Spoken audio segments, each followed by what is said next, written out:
皆さん、おはよう。 Mga problema at suliranin sa buhay ay hindi nawawala. Tanging kailangan ibig ng puso upang ikaw ay di maging kawawa. Mag-usap tayo at gagaan mga problema nyo.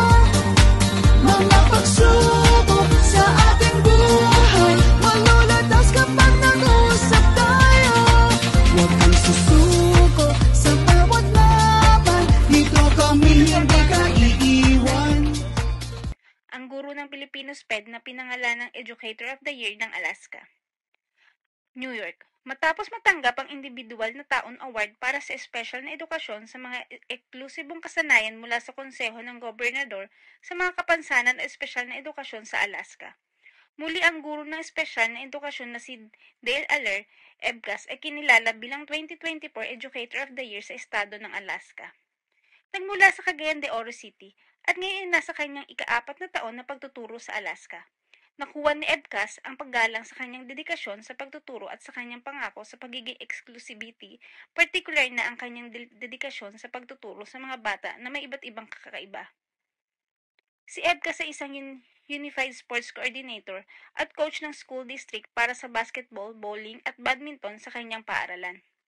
Ang kanyang pamumuno sa mga tungkuling ito ay binibigyan diin ang pagiging eksklusibo, pagsasama-sama ng mga mag-aaral na may mga kapansanan at walang mga kapansanan, at pagpapaunlad ng pakiramdam ng pagtutulungan ng magkakasama at komunidad.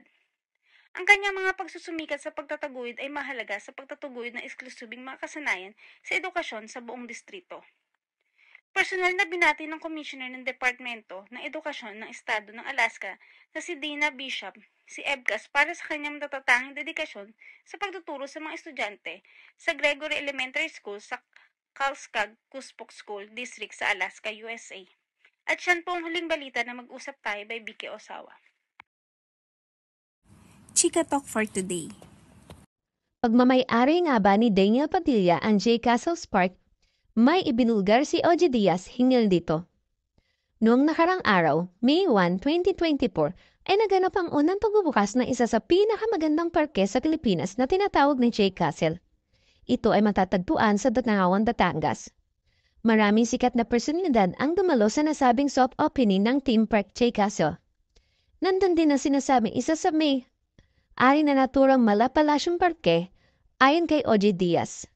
May mga nagsasabing maganda raw, mayroon namang nagsasabi na hindi raw worth ang 1,500 na entrance fee. Dagdag nit pa ni Oji Diaz, hindi naman niya ma-achieve yung Disneyland na maraming rides, ito ay kasi mga ilusyon, mga magandang ilaw.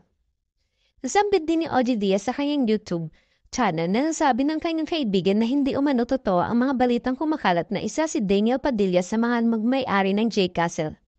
Sa balita ni MJ Marfori, isa sa mga press na dumalo sa opening, wala namang ginawang pagtanggi si Daniel na mabanggit na isa siya sa mga nagmamay-ari nito. Ganun pa man, napag-alaman ng umano ni Oji na hindi totoong isa sa mga nagmamay-ari ng naturang parke ang aktor. Nasagap pa ni Oji na nahumingi umano ito ng tawad sa totoong may-ari ng J. Castles. Hindi umano alam ni Daniel Padilla kung saan ang galing ang balitang kumakalat sa social media na isa siya sa may-ari ng nasabing park. Dagdag pa ni Oji Diaz, ayon sa kanyang kaibigan ay marami silang partner sa J. Castles. Haka-haka pa ni Oji Diaz na baka sa industrial partners na bibilang si Daniel Padilla. At siya ng ating mga Chika Talk for today.